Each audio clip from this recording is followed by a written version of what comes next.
ஊருக்கு கைகட்டி கிடந்தோம், துணி குறுகி நடந்தோம், கூலிக்கு மாடா உழைச்சோம், கொத்தடிமைகளா தெரிஞ்சோம். அண்டைக்கு 30 உழுதோம், அரை வயிற்று கஞ்சிக்கு அழுதோம், விளைஞ்சத பூரா கொடுத்து வெறுங்கையா வீடு நுழைஞ்சோம்.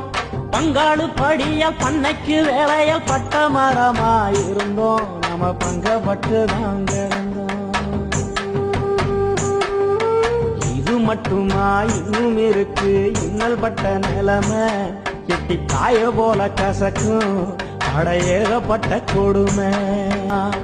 குடிக்கும் தண்ணிய கூட கை மடக்கி குடிக்க வச்சான், இடுப்புல துண்ட கட்டி நம்மள எப்பவும் கும்பிட வச்சான்.